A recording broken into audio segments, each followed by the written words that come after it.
Umdada ni askari na ameamua kumsaidia mzee wetu Kikoti kwa sababu anamfahamu na pia anamwamini kwa dhati.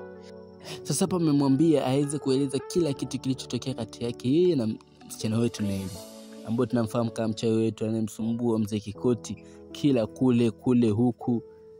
So Kikoti ameeleza kila kitu na akasema yafahamu nini kinachoendelea. Ni kuwa ule mdada anamtumia tu na ajui ni kwa nini anamtumia. So mwanamskari anamwambia kwamba itabidi tuchunguze mzizi ni kwa nini na ni kwa kivipi.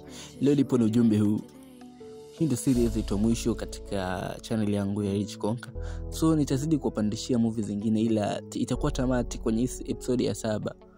So kwamba sijapenda kuendelea, ila kuna vigezo zaidi vimetokea hapo kati. So ili itakuwa tamati ya episode yetu.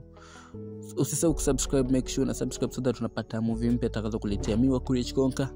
Upande mwingine tunakuja kumkuta msichana wetu Nasma amekuja hospitali kuja kupima vipimo vya DNA kati yake yeye na yule mzee ili aweze kufahamu kinago baga kama yule mzee ni baba yake au la. Vipimo vinatoka hivi.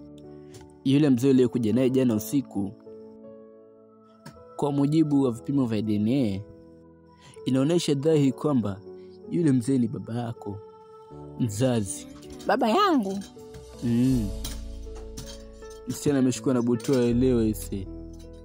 Hakuamini kwamba ana mzazi. Aliamini kwamba yeye ni yatima. Kama nilivyokueleza awali, hii ndio series yetu ya mwisho na hapo ndo tutafikia sisi, ila bado movie still inaendelea. So endelea kuifuatilia mpaka tamati. Ila kwa sisi hapa ndo mwisho wangu. Ni wa Rich Konka. Make sure na subscribe ili uweze kupata zinazokuja zijazo. Sio salama.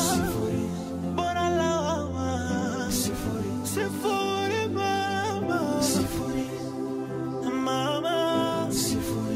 Sio salama. Bora lawama. Sifuri.